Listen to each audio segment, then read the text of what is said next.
Bismillahirrahmanirrahim. Assalamualaikum warahmatullahi wabarakatuh.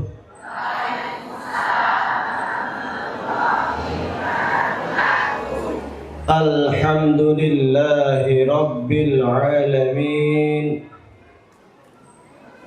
Alhamdulillahilladzi ja'alana ummatan muhammadiyatan ummatan wasata linakuna syuhada bainan nasi yaumal qiyamah.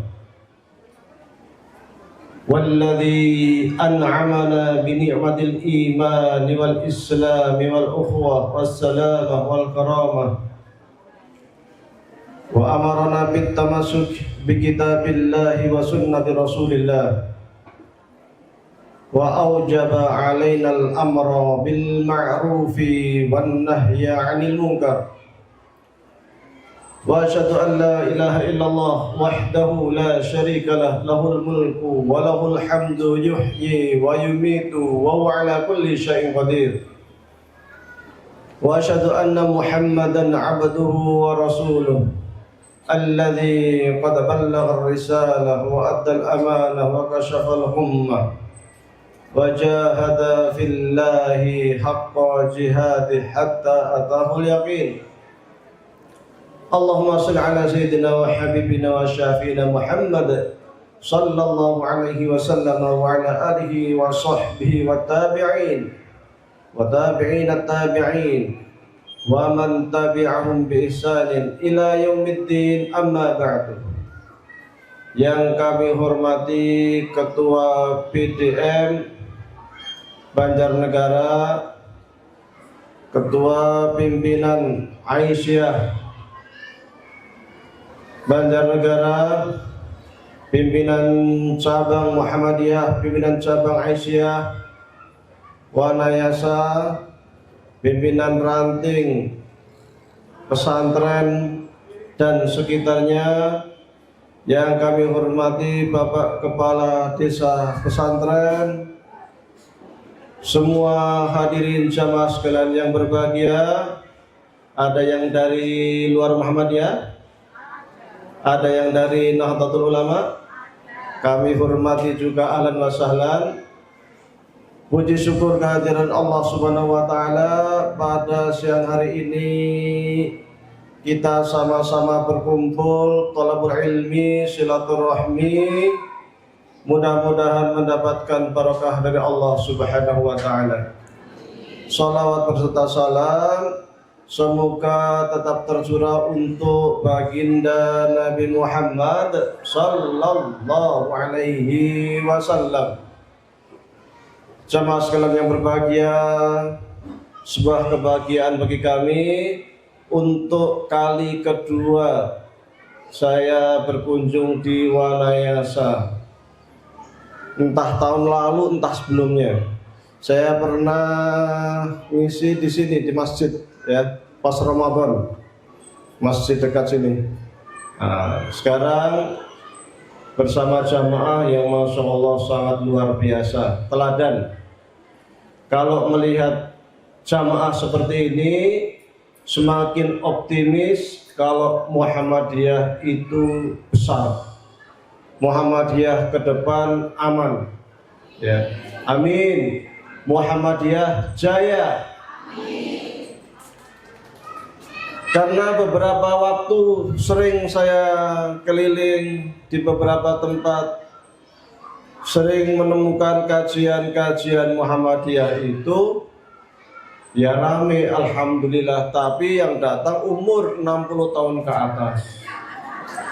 Jadi santrinya santri kawak-kawak. Nah, ini luar biasa, yang anak-anak ada, yang remaja ada, pemudanya ada, NA-nya ada, yang sepuh-sepuh juga ada, kan? Luar biasa. Maka tepuk tangan untuk Wanayasa. Bangga kita berMuhammadiyah. Muhammadiyah jaya. Ya. Jamaah sekalian yang kami hormati, hanya memang tahun ini, bulan-bulan ini kita sebenarnya bukan hanya Indonesia ya, beberapa negara lain juga sama, sedang ditimpa banyak bencana, banyak musibah. Dulu waktu mbah kita hendak diciptakan di muka bumi, mbah kita siapa? Nabi Adam. Jenengan berarti keturunannya Kanjeng Nabi nggih? Habib kabeh. Iya. Keturunan Kanjeng Nabi, alhamdulillah, Nabi Adam. Dulu ketika Allah hendak menciptakan Adam, maka Allah Subhanahu wa taala mengumpulkan malaikat. Oh, jumlahnya banyak sekali, enggak cuma segini. Banyak sekali, sejauh mata memandang itu hanya malaikat. Setelah malaikat berkumpul semua, baru Allah mengumumkan pengumuman penting. Wahai para malaikat yang datang di sini semuanya, ini ada pengumuman penting. Dengarkan. Kata Allah, saya akan menciptakan makhluk baru di muka bumi. Inni ja'ilu fil ardi khalifah. Saya akan menciptakan makhluk baru di muka bumi. Malaikat protes. Ataj'alu fiha may yufsidu fiha wa yasfiku dima'a wa nahnu nusabbihu bihamdika wa nuqaddisu lak. Ya Allah, mengapalah engkau hendak menciptakan makhluk baru, yang makhluk itu paling-paling hanya akan membuat kerusakan di muka bumi. Jadi malaikat wis ketar-ketir. Ketika Allah hendak menciptakan manusia, malaikat sudah ketar-ketir. Bahaya ini. Kalau manusia diciptakan, bahaya ini. Paling-paling hanya akan membuat kerusakan di muka bumi. Paling-paling nanti gunung-gunungnya digunduli. Ganti kelapa sawit. Makmur kan? Ini lengo larang. Nanti paling-paling mereka main tambang, tarik tambang. Dewi yang melu loh. Paling-paling nanti korporasi itu berebut duit, mengorbankan manusia yang lain. Wa yasfikud dima, paling mereka saling bunuh hanya untuk rebutan tambang, hanya untuk rebutan hutan. Ya kan, ora penting yang lain pada kena banjir, pada mati, ora penting. Yang penting korporasi ini urip, yang penting perusahaannya kaya, kan gitu. Malaikat harus ngerti. Maka Allah mengatakan, inni a'lamu ma la ta'lamun. Tenang malaikat, tenang. Ora usah khawatir. Ora usah khawatir menungso do rebutan tambang, rasa khawatir. Jangan khawatir nanti manusia pada berebut lahan, pada menggunduli hutan. Jangan khawatir. Saya tahu bahwa nanti di antara mereka itu ada orang-orang soleh. Dan orang-orang soleh itu ternyata apa? Berkumpul sekarang di sini. Amin. Iya, orang-orang soleh itu berkumpul di Wanayasa lagi ngaji. Ini semua yang dibanggakan oleh Allah. Inni a'lamu ma la ta'lamun. Jangan khawatir wahai malaikat, saya itu tahu dibanding kalian. Di awal Allah mengatakan, inni ja'ilun fil ardi khalifah. Saya ini pengen menjadikan di muka bumi itu khalifah. Apa itu khalifah? Khalifah itu artinya wakil. Ya. Wakil itu maksudnya ada yang mau ngurus. ngurus dunia. Maka dulu Imam Suyuti di dalam tafsir Jalalainnya itu bertanya begini, kok malaikat ngerti ya kalau manusia akan rebutan tambang, nah tarik tambang, kok malaikat ngerti ya manusia itu akan membuat kerusakan di muka bumi. Maka ada beberapa spekulasi, ada beberapa pendapat, ada beberapa prediksi, kemungkinan berarti ada makhluk lain sebelum manusia yang dia itu kerjaannya suka merusak. Kalau ada siapa? Maka ada ulama mengatakan yang dulu sebelum manusia yang hidup di bumi ini, yang kerjaannya rebutan, saling kelahi, saling bunuh-membunuh, mereka adalah Banul Jan, anak turunnya jin, yang kemudian diusir. Maka sekarang di mana ada manusia, jin lungo, ya, pergi jinnya, takut sama manusia, minggir ke lautan, minggir ke lembah-lembah, minggir kemana-mana. Pendapat pertama. Ada pendapat yang agak unik dari salah seorang ulama Mesir namanya Abdus Sabur Syahin. Dalam sebuah bukunya yang judulnya Abi Adam Qissatul Khalifah, ayahku itu Adam, cerita tentang awal mula penciptaan manusia. Menurut Abdus Sabur Syahin ini, dia mengatakan bahwasanya sebelum manusia dicipta itu ada namanya basyaron, bukan insan.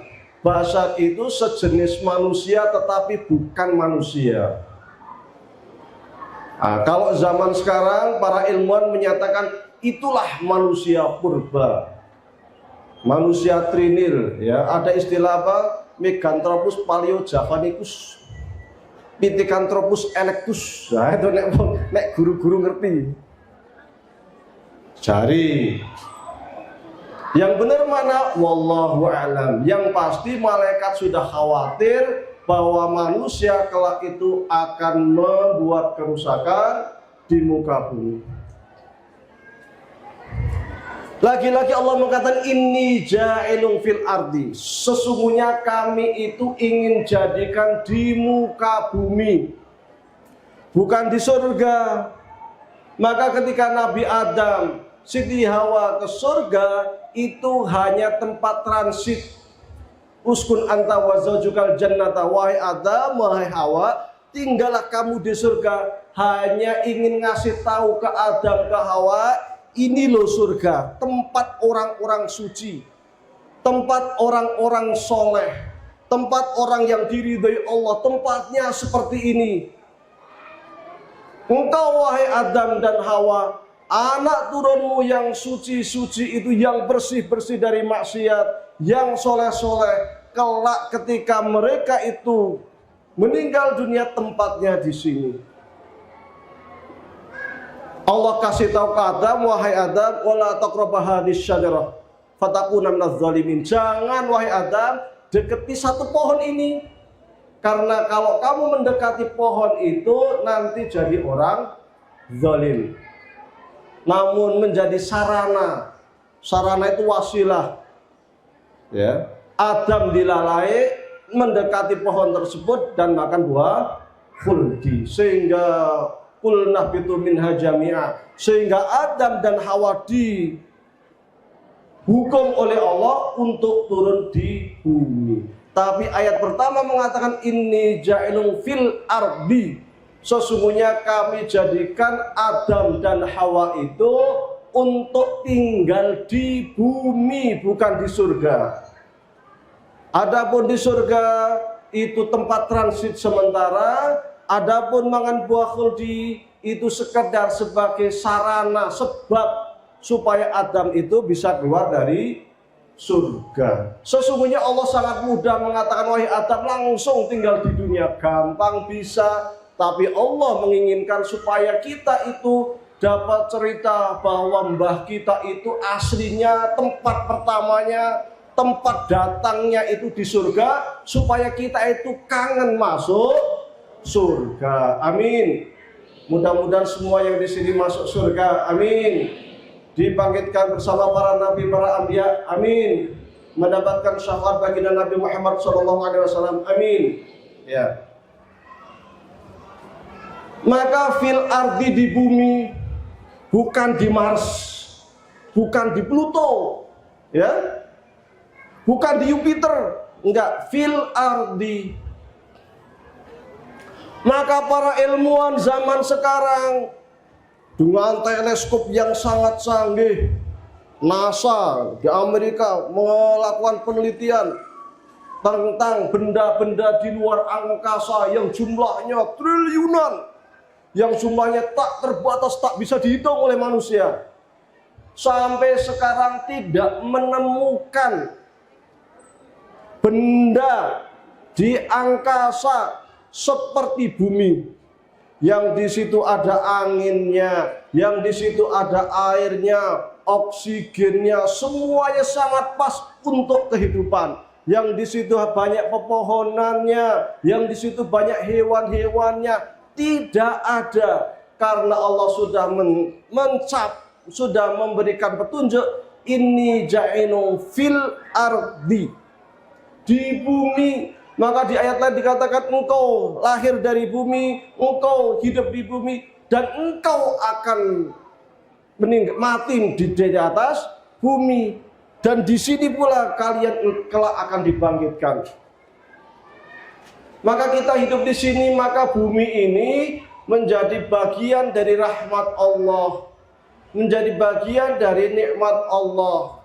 Maka yang dimaksud menjadi khalifah, supaya kita ngatur bumi, ngatur lingkungan sebaik mungkin, supaya kita jaga, supaya kita pelihara.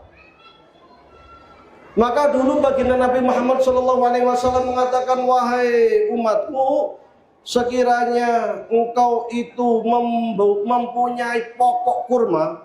Pokok itu apa? Kurma yang masih kecil, ya, dipegang gitu, mau ditanam.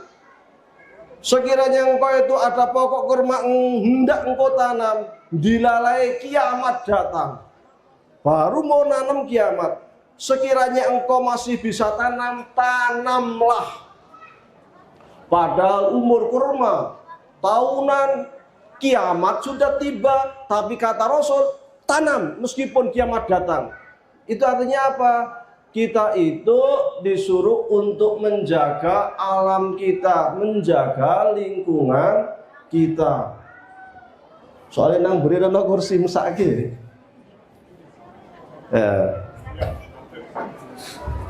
Nanti kalau capek ada kursi. Gantian. Bahkan Rasul pernah melihat sahabat wudhu pakai air, makanya itu banyak. Kata Rasul, wahai sahabat, kalau wudhu jangan banyak-banyak, jangan mubazir. Maka kata sahabat, ya Rasulullah, emang wudhu bisa mubazir? Kata Rasul, iya. Bahkan ketika engkau wudhu di air yang mengalir, wudhu secukupnya saja. Maka kalau kita buka di dalam fikih, bab pertama di dalam fikih itu biasanya terkait dengan bab toharoh. Bab apa? Toharoh.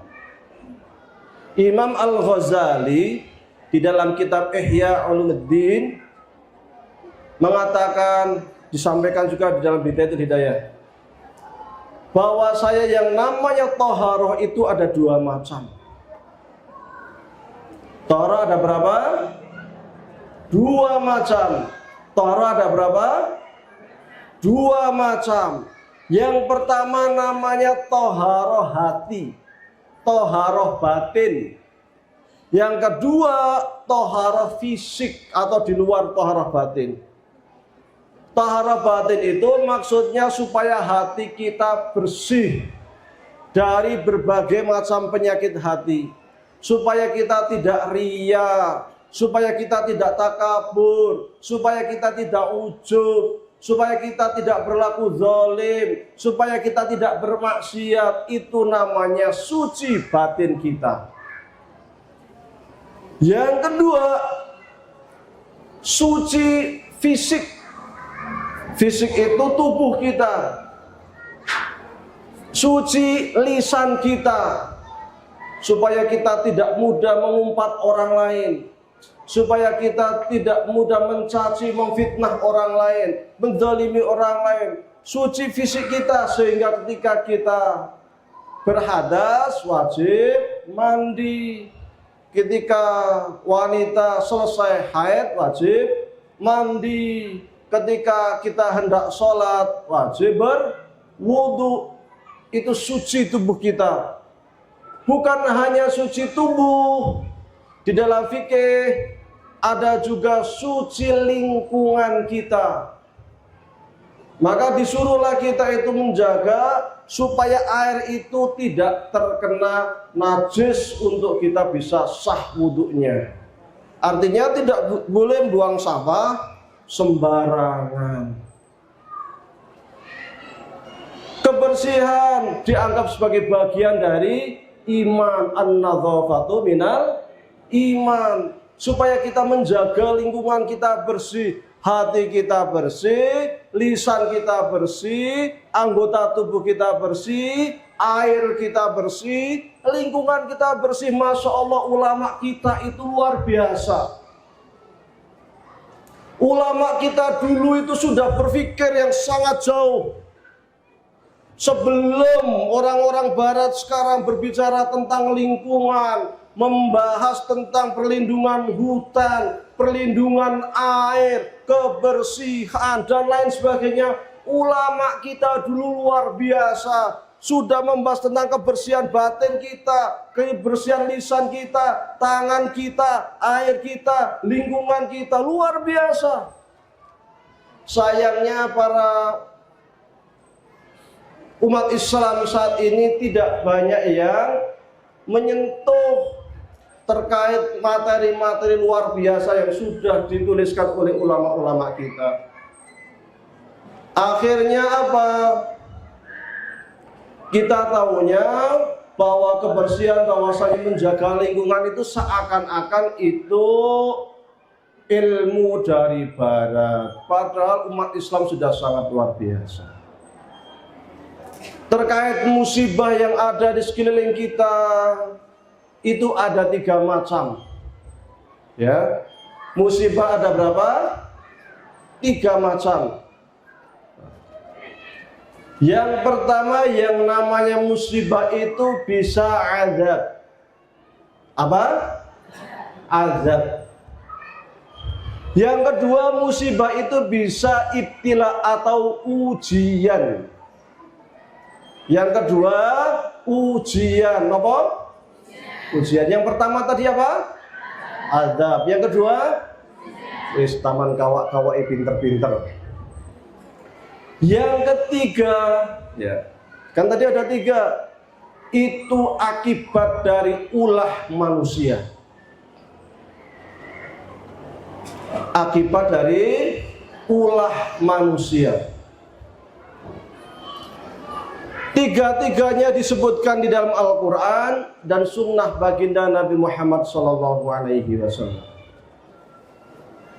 Kalau kita baca tentang cerita-cerita masa lalu, itu banyak sekali musibah, banyak sekali bencana yang itu merupakan azab karena suatu kaum tidak mau beriman kepada Allah dan Rasul-Nya. Nabi Nuh ini di antara nabi awal ya, yang umurnya panjang. Sejak beliau diutus menjadi rasul saja, umurnya 950 tahun. Nek tambah sebelum menjadi rasul, lebih dari 1000. Dakwah tok itu 950 tahun. Nabi Nuh Maka Nabi Nuh itu dulu pernah jalan. Ketika lagi jalan gini lihat ibu-ibu nangis. Bu, kenapa kok nangis? Maka ibu ini menjawab, wahai Nuh, wahai Nabiullah, anak saya meninggal dunia. Dijawab Nabi Nuh, wahai ibu, umurnya berapa anaknya? Ya Nabi Allah, anak saya lagi lucu-lucunya ya Nabi Allah. Anak saya lagi luar biasa ya Allah. Ia umur berapa? Umurnya 400 tahun. Umurnya berapa? 400. Maka Nabi Nuh senyum. Bu, suatu saat nanti itu ada umat, ada bangsa yang umurnya hanya kisaran 60 sampai 70 tahun. Ibu ini kaget. Masya Allah, lah umur 60-70 tahun itu jadi ngapain di dunia? Dibalik sama Nabi Nuh, Bu, sekiranya umurmu antara 60 sampai 70 tahun, apa yang kau lakukan? Dijawab sama ibu ini, lah kalau umur saya cuma segitu, saya hanya ingin ibadah saja. Saya akan fokus belajar, saya akan fokus ibadah, saya akan fokus sholat. Saya tidak akan bermaksiat. Nabi Nuh senyum. Bu, ibu, umur 60-70 tahun itu bu, itu umat akhir zaman. Itu yang masih ada yang susah ngaji. Suruh berangkat ke Wanasa ngaji nggak dateng. Padahal ya ora udan. Padahal ya ono sangu ada makanan gratis. Bu, umur 60-70 tahun kon sembayang yo angel. Bu, ini umurnya 60-70 tahun itu di neraka yang paling banyak penuh ibu-ibu. Medeni. Leres lo. Dijawab, lu kok iso 60-70 tahun kau susah masuk surga, malah lebih banyak di neraka. Bu, 60 tahun, 70 tahun tapi senenge maido karo bojone. Ndak entek sing teng iki? Waduh, bahaya iki. Bu, 60 tahun, 70 tahun tapi gampang namanya kufur nikmat, tidak mudah bersyukur atas pemberian suami. Hati-hati. Padahal ini kata Nabi Muhammad, seorang wanita itu dijamin masuk surga.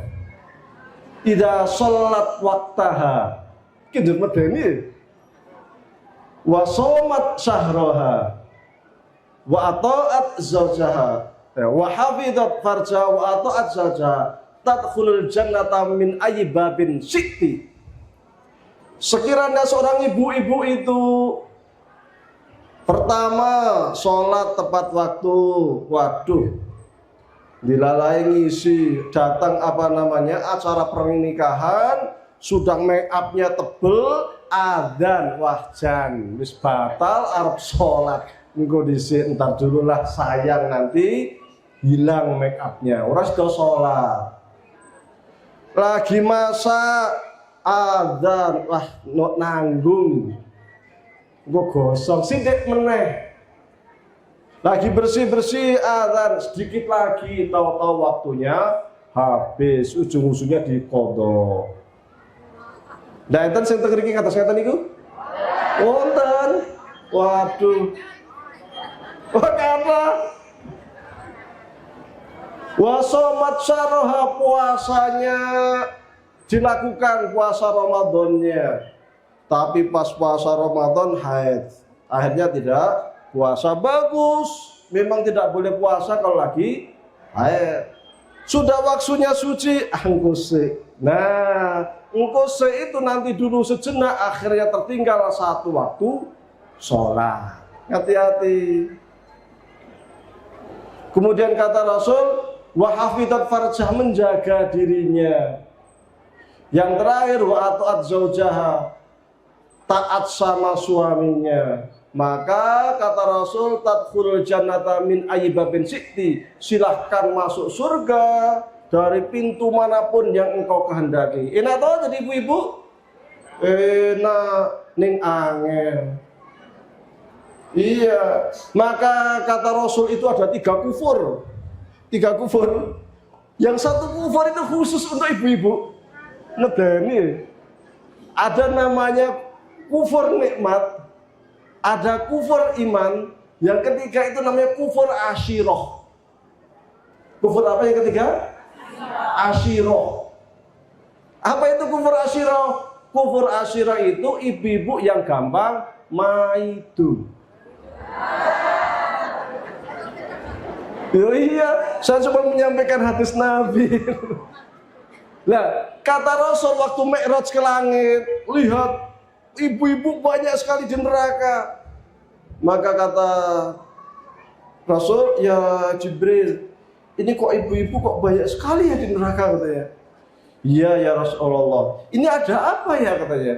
Kata Jibril, mereka itu yang pertama kufur asyirah itu, yang kedua tidak gampang berterima kasih kepada suami, sehingga ketika seorang suami seumur hidup melakukan kebaikan, sekali saja suami membuat kesalahan, si istri akan mengatakan, bojoku ora tau berbuat baik, ora tau apik, seakan-akan seumur hidup nggak pernah berbuat baik. Nah, hati-hati, istri itu dijamin masuk surga. Kalau laki-laki enggak, diancam. Kalau laki-laki, anfusakum wa ahlikum nar, wahai seorang ayah, diancam oleh Allah, jaga dirimu, jaga keluargamu, istrimu, anak-anakmu dari siksa api neraka. Diancam sama Allah. Nah, istri enggak diancam, malah dilus-elus. Siapapun seorang istri itu yang dia sholat pada waktunya, puasa Ramadan, menjaga dirinya, taat kepada suaminya, silahkan masuk surga dari pintu mana saja yang sesuai yang dia suka. Enak men. Nah, suami diancam, nek perempuan masuk surga. Mudah-mudahan di sini semuanya masuk surga. Amin. Tadi saya sampaikan yang namanya musibah ada berapa? Kira-kira? 3. Yang pertama azab. Yang kedua ujian. Yang ketiga akibat ulah manusia. Yang ketiga apa? Akibat ulah manusia.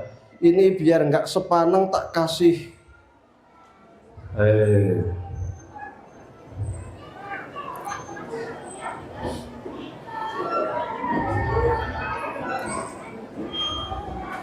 Ini ada namanya sholawat Muhammadiyah. Sholawat apa? Muhammadiyah. Ki wong Muhammadiyah sholawatan.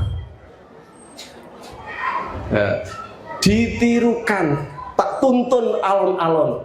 Ini di YouTube pun belum ada. Ngarang dewe. Ya. Coba. Ya Rabbim bil Mukhtari. Coba tak saya sendiri dulu satu, setelah itu nanti tak tuntun ya. Ya Rabbi bil Mukhtari balik maqasidana wa firlana taksirina fi sunnah Muhammadiyah.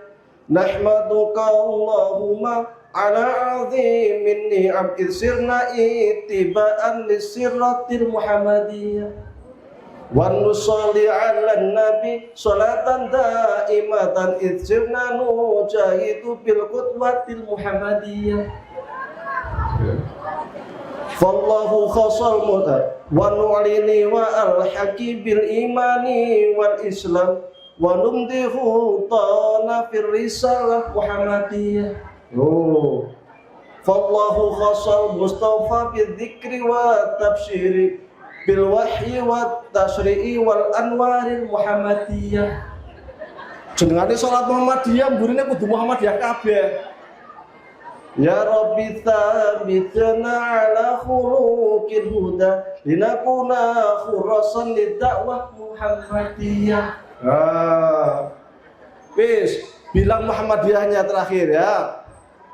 Ya Rabbi bil mukhtari balik maqasidana waghfir lana taqsirana fi sunnatil Muhammadiyah. Wah, kompak. Nahmaduka Allahumma ala azimin ni'am isirna itiba'am li sirratil Muhammadiyah. Langsung hafal ya. Cerdas ya. Wa nusalli ala nabi sholatan daimatan isirna nujahidu bil qulwatil Muhammadiyah. Oh.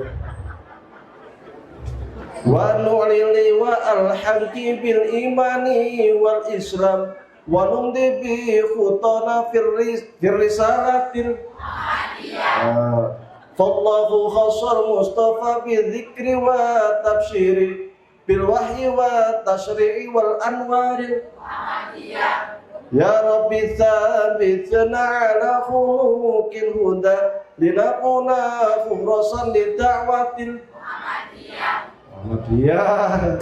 Ki senengane selawat Muhammadiyah.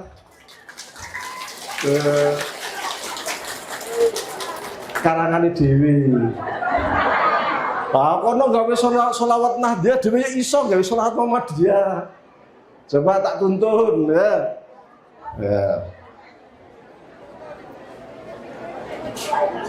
Ya Rabbi bil mukhtari balik maqasidana wafir lana taksirina.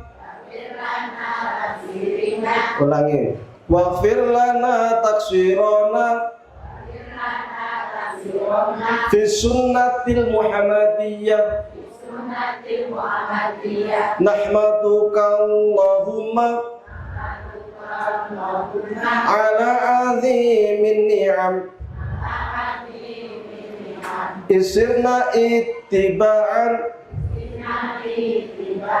lisiratil Muhammadiyah. Kok hafil? Wa nusalli ala nabi sholatan daimatan insirna nujahidu bil qudwatil Muhammadiyah wa nu'lili wa al-haqqi bil imani wal islam wa numdi bi khutana fi risalatil Muhammadiyah. Fallahu khassal Mustafa bidzikri wa tabsyiri bil wahyi wa tasyri'i wal anwaril Muhammadiyah. Ya Rabbi tsabbitna ala khuluqil huda linakuna hurasan lidda'watil Muhammadiyah. Cukup.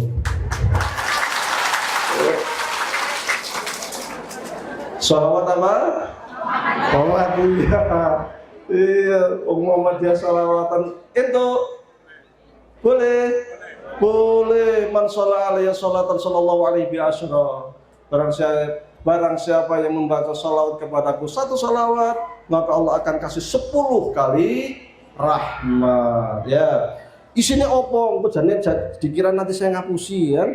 Nah, ini isinya adalah bahwasanya kita itu bersyukur kepada Allah terkait nikmat karena kita menjadi umat Nabi Muhammad. Istilah Muhammadiyah itu artinya umat Nabi Muhammad. Bersyukur luar biasa nikmat kita. Maka terakhir saya tutup, mudah-mudahan kita berdoa, mudah-mudahan kita itu menjadi hurasan, penjaga, menjadi benteng untuk dakwah Muhammadiyah. Ya, baik, kembali ke laptop.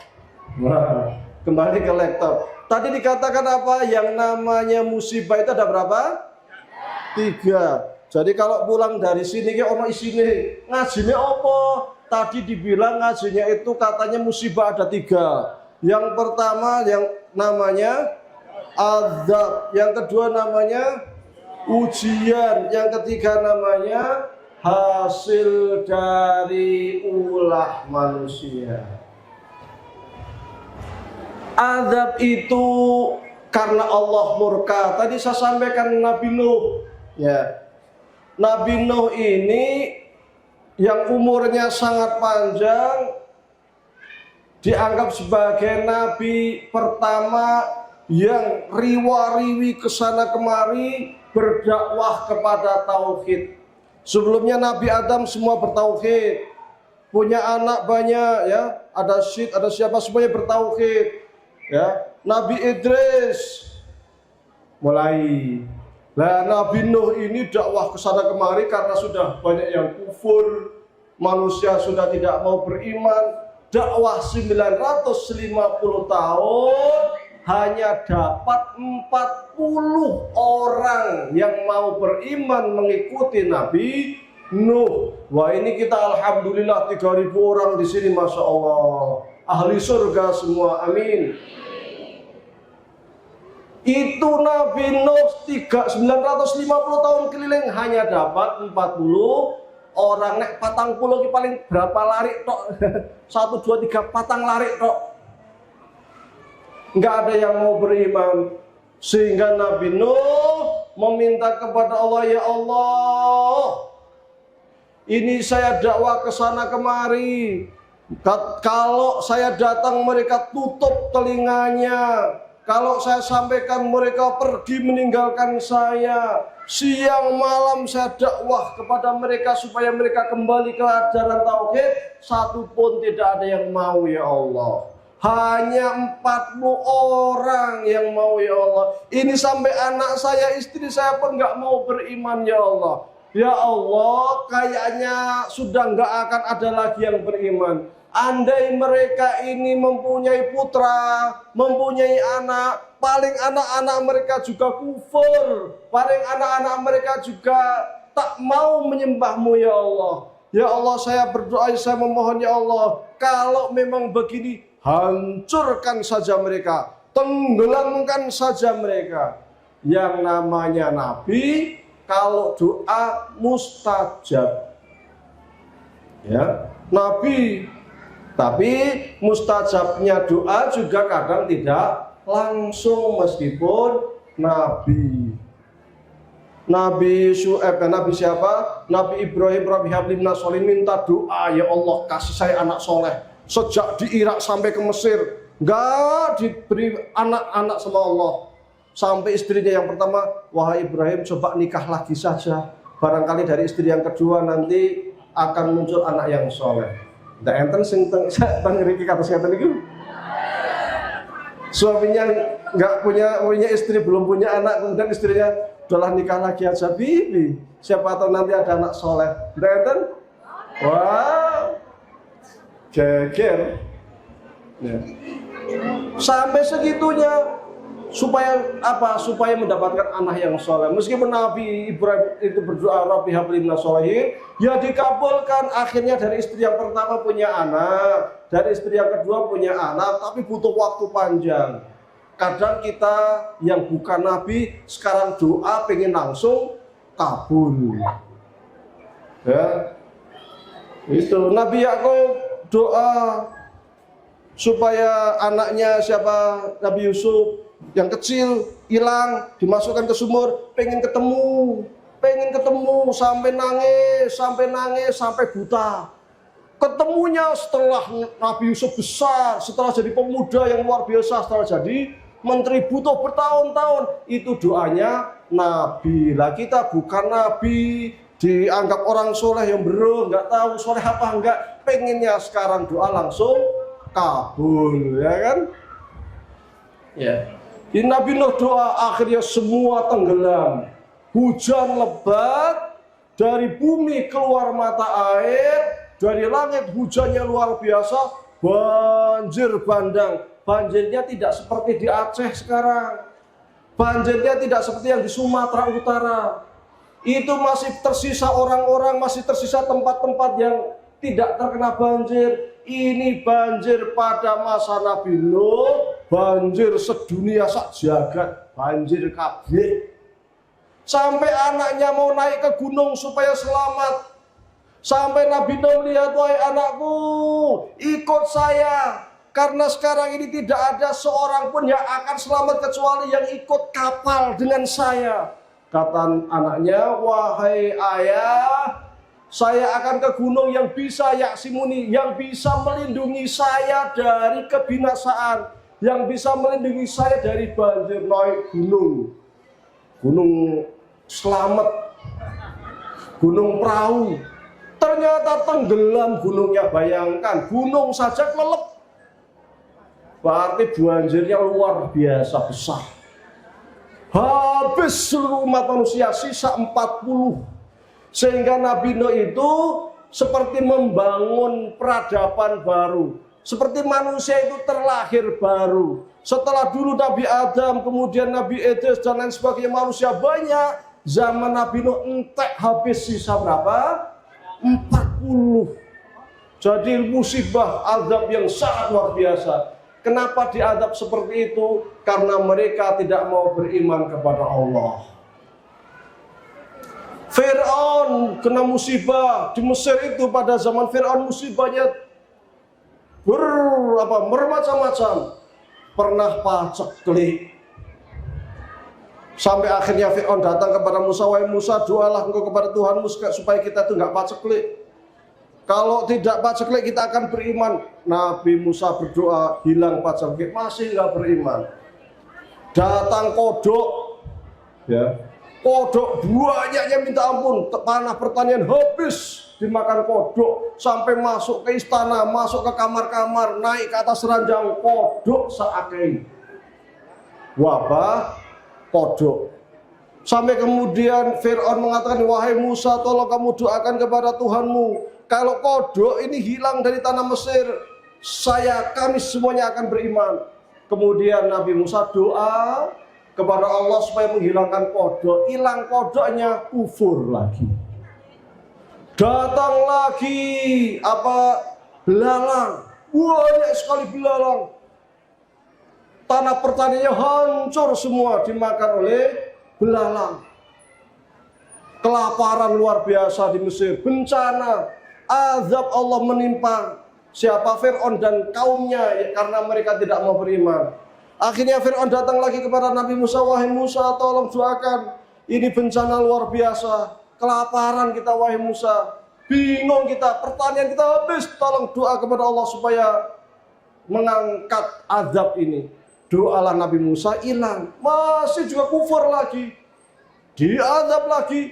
Semua air yang ada di tanah Mesir berubah menjadi darah, amis, bukan pewarna tapi asli darah. Sampai tukang sihir pun bingung, ini kok darah semua, dicek dan asli darah. Sungai Nil darah, sumur digali darah, mau minum berubah jadi darah. Bingung mereka. Akhirnya Fir'aun datang lagi kepada Nabi Musa, wahai Musa, tolong angkatlah doa kepada Tuhanmu supaya menghilangkan azab ini. Doa kepada Allah, akhirnya azabnya diangkat. Kufur lagi. Sampai kemudian Fir'aun nantang Nabi Musa, ini pakar ahli sihir, ini dikiranya ahli sihir. Kalau Musa pinter sihir, kita juga pinter, kita juga punya pakar sihir banyak. Maka diundanglah ahli sihir yang ada di Mesir. Nah, Mesir itu luar biasa. Udkhulu Misra fa inna lakum ma sa'altum. Masuk Mesir semuanya ada. Tukang sihir pun ada di Mesir. Yang seperti Musa juga ada sampai sekarang. Maka buku perdukunan di Indonesia rujukannya Mesir. Iya, bukunya apa? Syamsul Ma'arif Al-Kubra. Buku Mesir itu di Mesir banyak. Saya pernah nyari, dapat juga di Mesir. Pas nyari diomelin dulu saya, pindah toko. Walah kamu cari buku sihir, buku dukun, buat apa kamu? Katanya diazab, diomelin saya. Nyari lagi, dapat juga ada yang jual sembunyi-sembunyi. Karena itu buku nggak boleh dijual belikan, buku terlarang. Tapi ada di Mesir, Syamsul Ma'arif Kubra. Anehnya buku ini ada beberapa pesantren yang ngajarin. Ya. Jadi nanti pohon pisang tak tahu diapain, tahu-tahu ketika ditebas dalamnya ada pisau, ada silet, gitu kan, ada paku. Belajarnya dari Syamsul Ma'arif Kubra. Saya punya bukunya, Mujarobat ya dan lain sebagainya itu. Buku-buku dukun. Nah, di Mesir sumbernya. Ya. Maka karena Fir'aun itu ngerasa dia itu banyak tokoh sihir, banyak tukang sihir, dikumpulkan tukang sihir. Nabi Musa diundang, ahli sihir datang. Tapi ternyata ketika tukang sihir dari Mesir itu melempar tali semua jadi ular. Tapi sihir itu apa? Saharu a'yunan nas, menyihir, menghipnotis mata orang-orang yang hadir di situ. Orang lihatnya itu ular, padahal bukan ular, itu tali. Tukang sihirnya ketika ngelempar ular, yang ngelihat tali, ngelihatnya tali. Tapi saharu a'yunan nas, semua yang hadir di situ itu dihipnotis. Pas ngelihat seakan-akan ular. Sampai Nabi Musa ketika lihat, loh kok ular? Jadi Nabi Musa pun ngiranya ular sampai mundur. Maka Allah katakan kepada Nabi Musa, wahai Musa, lempar tongkatmu. Dan ketika tongkat dilempar ternyata menjadi ular sungguhan. Maka tukang sihir, loh kok yang Nabi Musa kok ular beneran? Yang kita kan cuma ular-ularan. Yang kita kan tali. Nah, kok Nabi Musa kok jadi ular beneran? Makanya kemudian mereka sujud kepada Nabi Musa, beriman kepada Nabi Musa. Kenapa? Karena tahu yang disampaikan oleh Nabi Musa itu benar. Yang dilempar oleh Nabi Musa itu ternyata menjadi ular beneran. Sementara yang dilempar oleh ahli sihir itu hanya saharu a'yunan nas, hanya menghipnotis mata orang-orang yang datang ke situ, melihat seakan-akan ular padahal ya tali. Nah, tapi Fir'aun kufur lagi sampai akhirnya diazab. Ketika Bani Israel lari bersama Nabi Musa masuk ke laut, ya, laut tengah, laut merah, pukul jeblek jadi jalan, lari ke sana. Fir'aun bersama pasukannya masuk ke situ, tenggelam semua. Itu namanya azab. Kenapa? Karena tidak mau beriman kepada Allah. Maka ketika ada musibah datang, kita harus mengaca, ya Allah ini azab atau ujian ya. Nah, lihat masyarakat sini, masyarakatnya Masya Allah ahli surga semua, mudah-mudahan ini ujian. Ini itu, bukan azab. Kalau azab medeni, bahaya, siksaan Allah kepada manusia di dunia sebelum akhirat. Banyak sekali di dalam Al-Quran, kaum Ad, kaum Tsamud dan sebagainya. Yang itu mereka semuanya itu mendapatkan bencana karena azab. Yang kedua, ibtila, ujian. Ujian apakah manusia ini akan beriman atau tidak ketika menghadapi musibah. Apakah zaman Nabi pernah ada musibah? Pernah. Suatu kali datang seorang sahabat, ya Rasulullah, ini di kampung saya ini kok kekeringan. Ya Rasulullah, doakan kepada kami supaya kami ini bisa mendapatkan air supaya hujan. Maka didoakan oleh baginda Nabi, ya Allah berikanlah air, turunkanlah hujan kepada penduduk kaum ini. Maka orang ini pulang, tidak lama kemudian hujan lebat. Ternyata hujannya sampai 1-2 hari, banjir. Terjadi banjir. Maka sahabat itu datang lagi kepada baginda Nabi, ya Rasulullah, alhamdulillah turun hujan, alhamdulillah ada air, tapi kokean. malah banjir. Maka Rasul ngasih doa, kalau hujan, doanya apa kalau hujan? Allahumma shayyiban nafi'an. Allahumma shayyiban nafi'an. Allahumma shayyiban nafi'an. Yang pertama.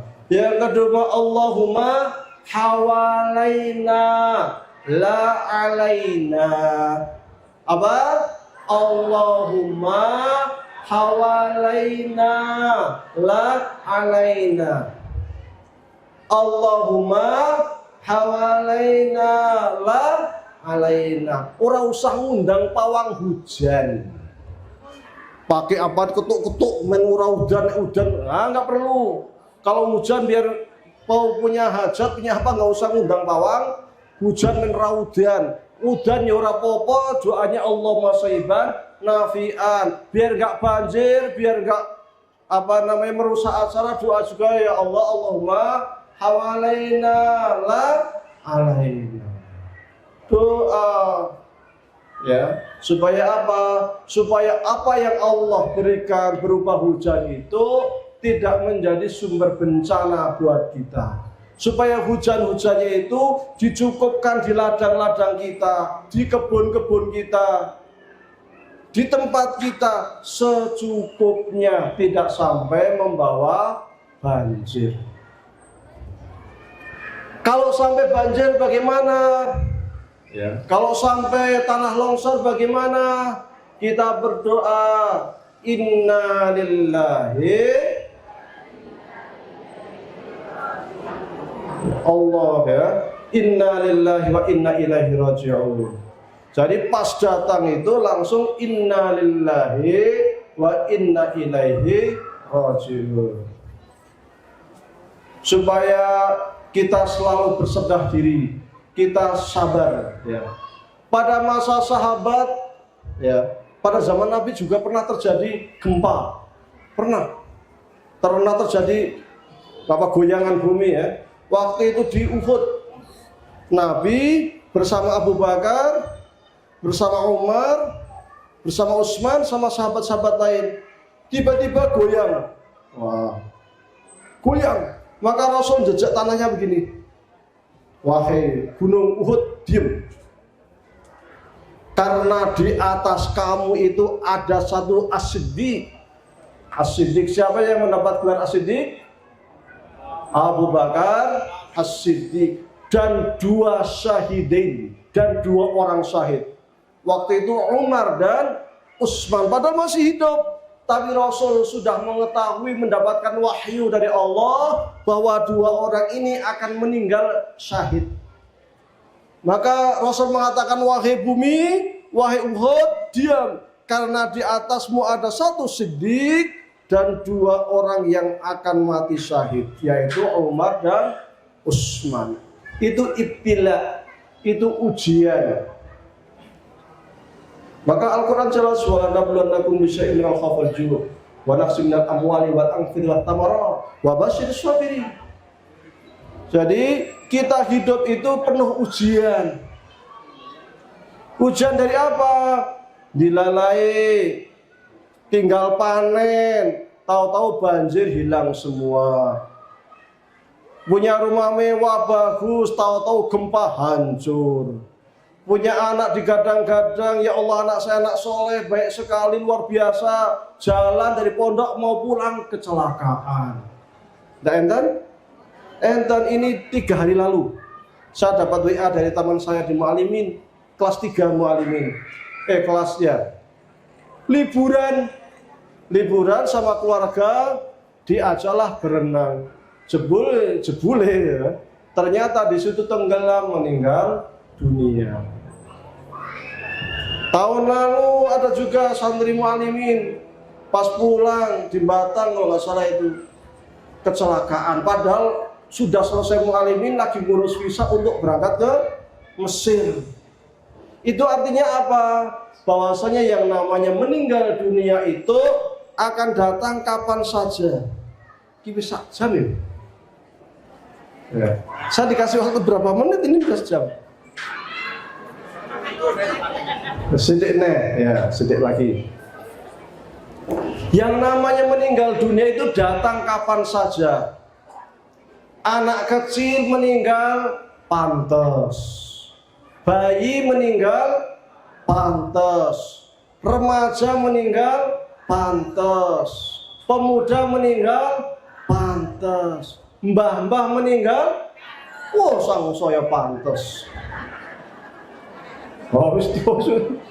Maka yang sudah sepuh-sepuh di atas 60 tahun siap-siap, tinggal nunggu antri. Jadi kalau ada tetangga meninggal, itu sudah, saya nomor berapa ya, kan itu kan sudah ngitung. Ya, nggak ada malaikat Israel datang, kiko ayu, sesuk lah, ora ono. Malaikat itu geraknya kayak robot, cabut, ya, jadi kayak robot suruh dah.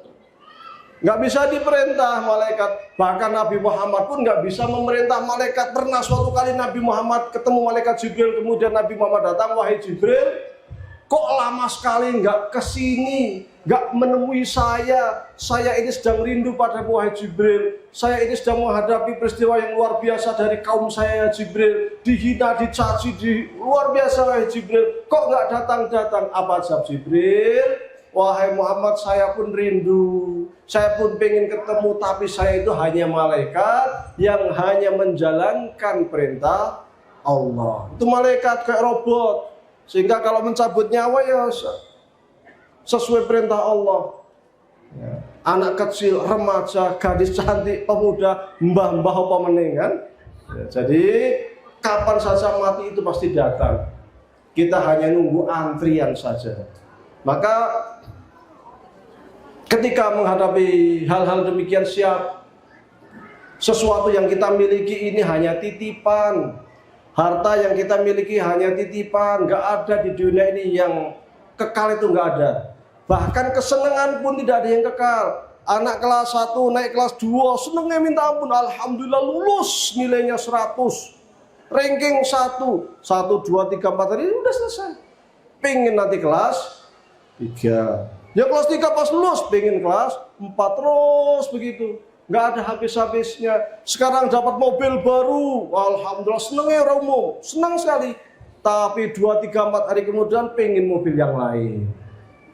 Punya rumah megah, pengen yang lantai 2, pengen yang lantai, pengen yang luar, begitu manusia. Hatta zurtumul maqabir, sampai mulut kita itu makan tanah atau dimakan tanah.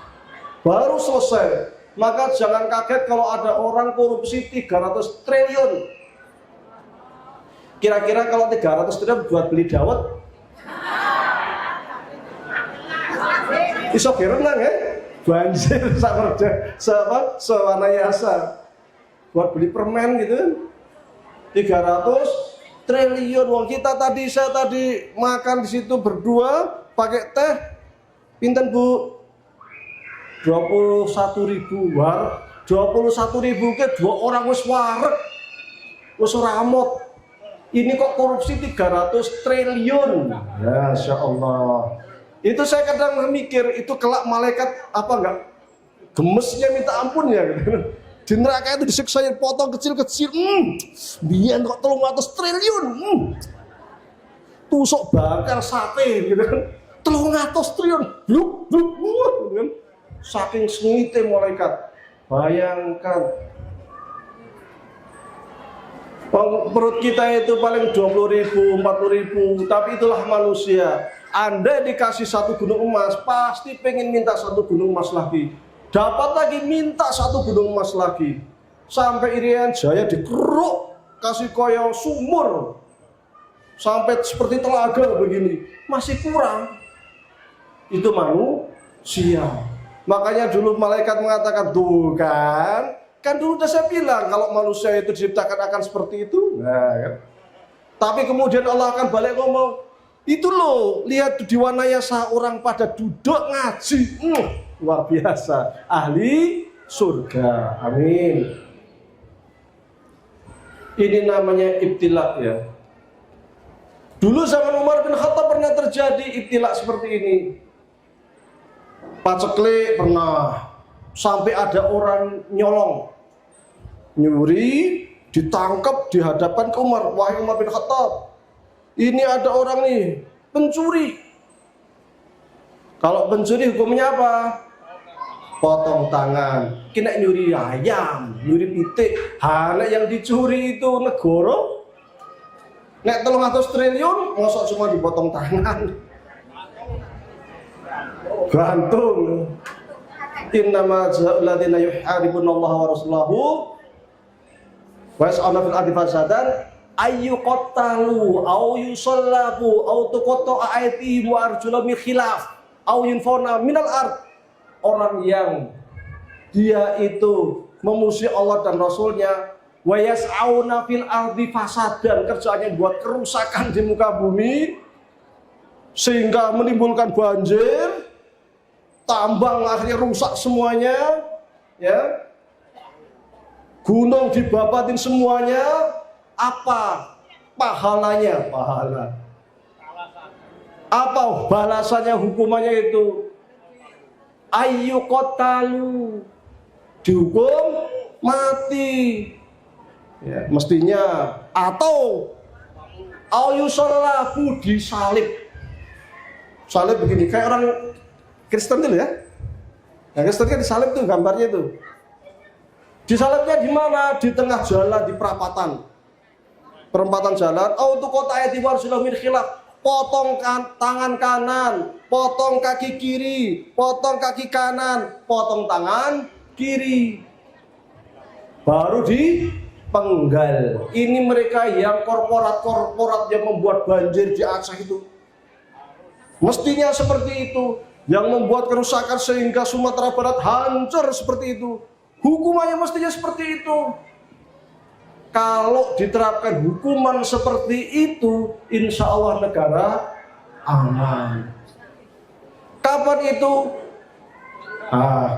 Akan diterapkan nanti setelah kiamat. Jangan berharap, sing penting dungo. Nah itu. Ya, pada masa Umar bin Khattab ketika didatangkan itu, ini pencuri. Maka pencurinya ditanya, kamu mencuri? Ya benar wahai Amirul Mukminin.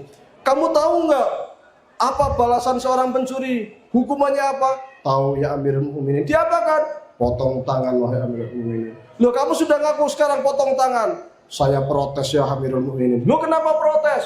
Saya ini nyuri, benar saya ngakui, tapi Amirul Mukminin tahu sekarang itu paceklik. Ya benar. Amirul Mukminin tahu sekarang itu pada masa orang banyak kelaparan. Benar. Wahai Amirul Mukminin, saya mencuri karena saya lapar. Anak saya lapar.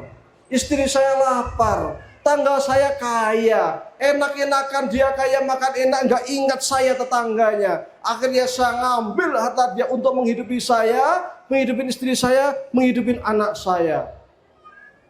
Ketika mendengar itu, Amirul Mukminin mengatakan, benar nggak tetap yang dikatakan oleh tanggamu itu? Benar wahai Amirul Mukminin. Maka kata Umar, kalau dia nyuri lagi, kamu yang saya potong tangan. Sing diancam sama? Yang kaya.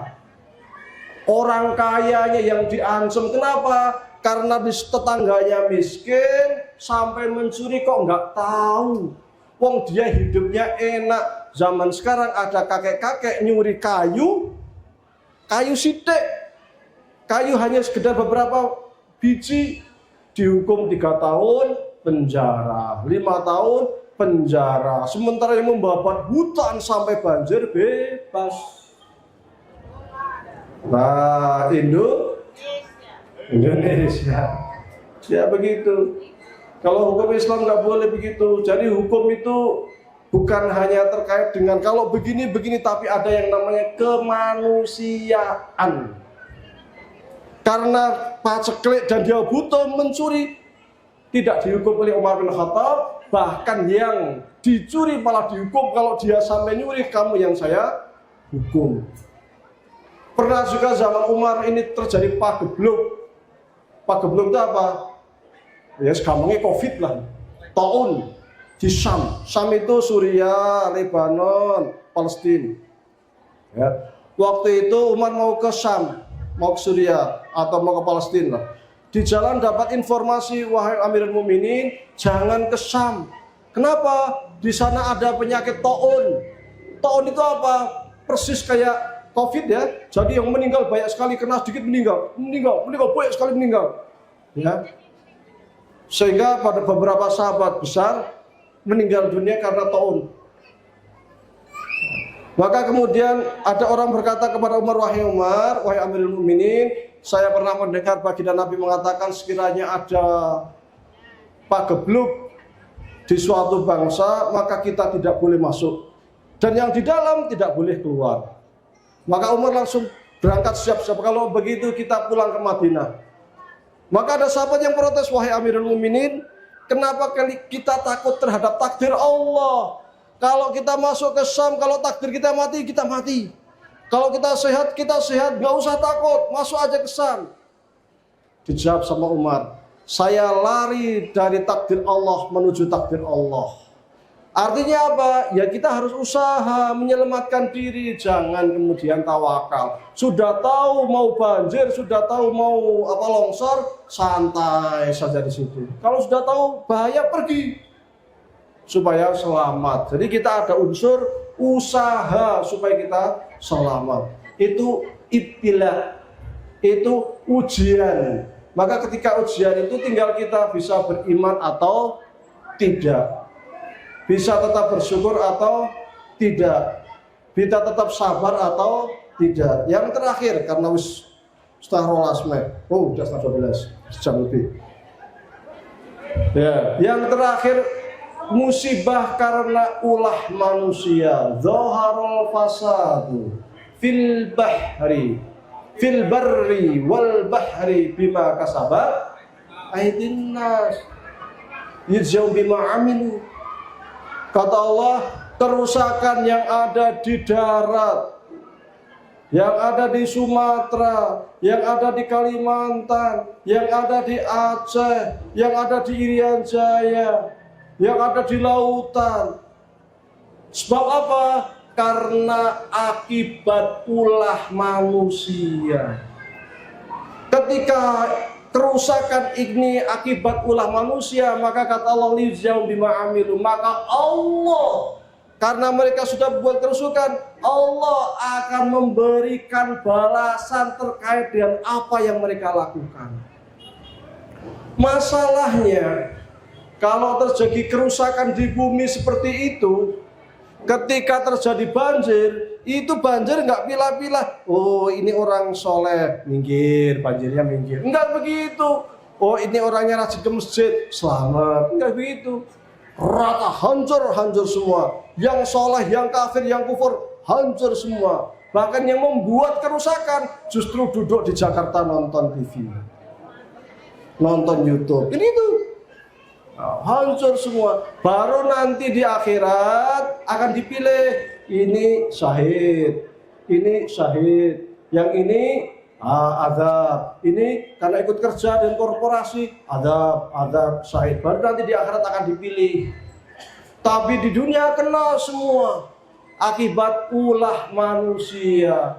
Dan ini yang sering terjadi, ya, bukan hanya di Indonesia, di dunia. Terjadi perang Irak, Amerika dengan Irak. Itu aslinya bukan karena Irak itu menyimpan senjata perusak massal, tidak. Bukan karena Irak punya senjata biologi, senjata kimia, bukan. Tapi karena di Irak itu ada ladang minyak yang luar biasa, maka Amerika pengen turun untuk menguasai ladang-ladang minyak yang ada di Irak. Bagi kapital besar, orang yang hanya memikirkan dunia, tidak penting membunuh ribuan rakyat Irak, tidak penting membunuh anak-anak Irak, nggak penting. Yang penting mereka bisa menguasai ekonomi. Karena orang-orang itu Tuhannya duit, Tuhannya dunia. Sama dan para korporat di negeri ini. Tuhannya dunia, mereka nggak mikir nanti Aceh banjir, Sumatera Barat banjir, Mesake nanti yang meninggal banyak. Enggak begitu. Mereka nggak pernah kepikiran seperti itu, enggak. Orang-orang urusan hancur semua, nggak ada urusan, yang penting dapat duit. Maka perang melawan mafia seperti ini jihad fisabilillah asli ini. Maka kita doakanlah pemerintahan kita mudah-mudahan di dalam upaya untuk memberantas ini serius dan beri kekuatan. Amin.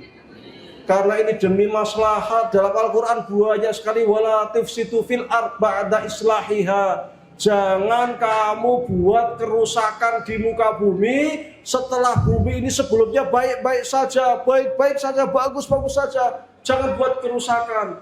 Wala ta'tau fil ardi fasadan. Kamu jangan membuat menebar kerusakan di muka bumi. Innallaha la yuhibbul mufsidin. Karena Allah itu tidak menyukai orang-orang yang suka membuat kerusakan di muka bumi.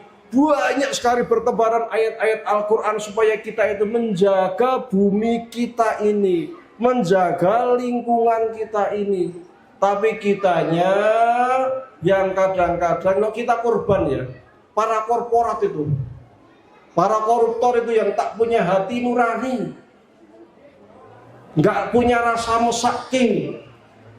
Mereka babat hutan, mereka ambil tanah tambang luar biasa. Akhirnya ketika hujan terjadilah bencana seperti itu. Maka kita ketika menghadapi bencana yang baik yang sifatnya itu karena ibtila, ujian, atau karena akibat ulah orang lain, mudah-mudahan bukan bencana karena azab. Sikap kita yang pertama, kita harus bersabar. Sikap kita apa?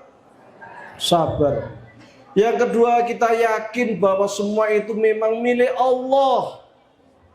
Dan Allah akan ambil kapan saja sesuai dengan kehendaknya. Allah pengen ambil sekarang. Bung kita sedang ngaji di sini. Kalau Allah bilang, wahai ibu, pulang sekarang. Pulang. Wahai bapak, pulang. Karena kita datang dari Allah, akan kembali kepada Allah. Termasuk harta-harta benda kita, rumah kita, lahan kita, toko kita, bisnis kita, amal kita, semuanya ya, itu milik Allah. Dan Allah akan mengambilnya kapanpun Allah mau. Yang ketiga, kita ridho terhadap apa yang sudah ditentukan oleh Allah. Ketika terjadi bencana, anak istrinya meninggal dunia, maka kita inna lillahi wa inna ilaihi raji'un. Dan Allah akan mengganti kita dengan wabasyiris sabirin. Allah akan kasih kita orang yang bersabar, yang ketika mendapatkan bencana mengatakan inna lillahi wa inna ilaihi raji'un. Allah akan ganti dengan surga. Amin. Kenapa? Karena seluruh amal kita, perbuatan kita itu sudah dicatat di Lauhil Mahfuz. Kata Rasul, rufiat kolam, sudah wajifatis suhuf. Yang namanya pena sudah selesai, yang namanya buku sudah ditutup ya. Jadi semua sudah ditentukan oleh Allah. Andai dalam hadis katakan, law istamatil insu wal jinnu ala ayyang fauqa bi syai'in, la yang fauqa bi syai'in illa qad kataballahu lak. Andai seluruh manusia dan jin, seluruhnya kumpul. Nah, ini biasanya dukun santet. Dukun santet kan sukanya sama jin, ya. Mereka bersekutu untuk membuat kamu celaka. Niscaya takkan bisa membuat kamu celaka kecuali memang Allah telah menuliskannya, mentakdirkannya sejak di Lauhul Mahfuz sana. Lau istamatil insu wal jinnu ala yang fauqa bi syai'in, la yang fauqa bi syai'in illa qad kataballahu lak. Kalau seluruh jin dan manusia berkumpul supaya memberikan manfaat baik kepadamu, belajar ilmu kebal, nek dibacok men ora mempan, ora terdas. Tapi semua itu takkan bermanfaat, karena sesungguhnya apa-apa yang terjadi pada diri manusia itu sudah dituliskan oleh Allah Subhanahu wa taala. La yanfa'uka bisyai'in illa qad katabahullah. Sudah dituliskan oleh Allah, maka kita tawakal, kita ridha, ya Allah, saya ridha. Maka kata baginda Nabi, ketika kita mendapatkan musibah kemudian kita ridha, maka Allah ridha kepada kita. Ketika kita mendapatkan musibah ternyata kita murka, sakhatallahu lah, maka Allah juga murka kepada kita. Dapat musibah teriak-teriak, wah, bapak, wah, teriak-teriak. Emang ketika kita teriak-teriak begitu kemudian yang sudah meninggal hidup lagi? Nek urip meneh padha mlayu. Malah ketakutan nek urip meneh kan?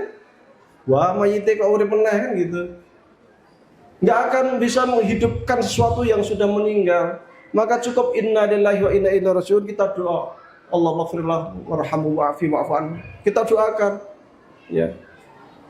Ketika harta kita hilang, jangan khawatir. Ketika Allah berkehendak akan datang, rezeki datang. Maka dulu Hasan Al-Basri mengatakan begini, alimtu anna rizki layyakhudha ghairi fatma'anna qalbi.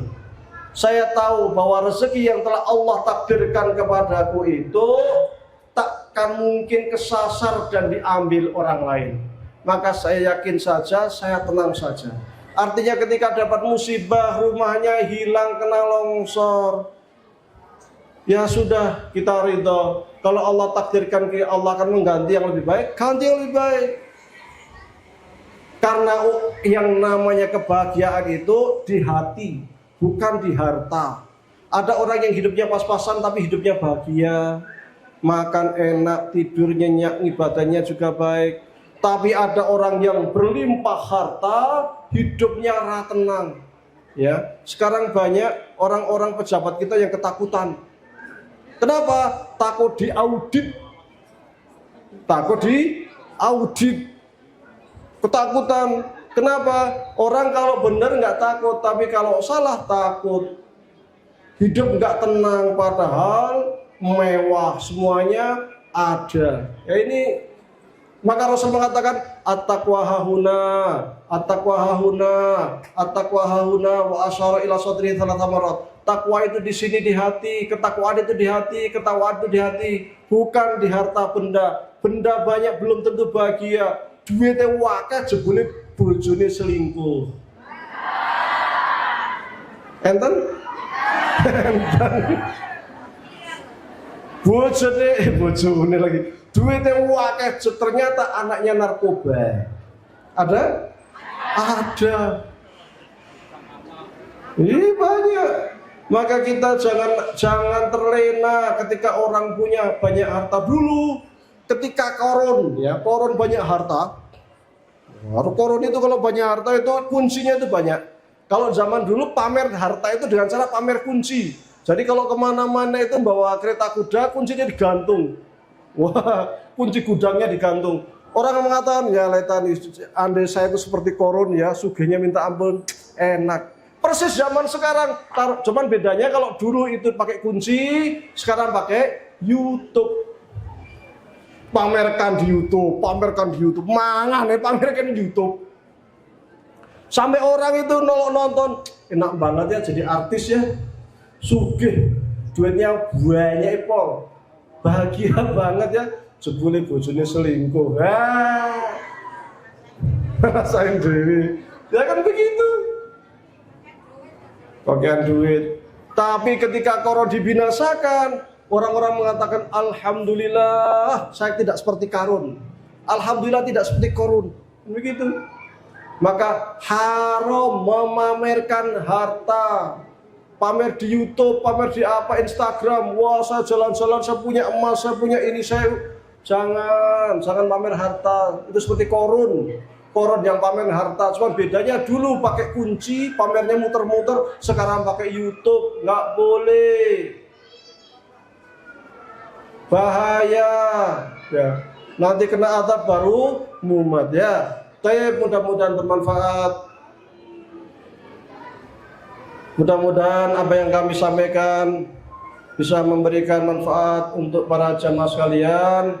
Sekiranya ada salah kata mohon dimaafkan.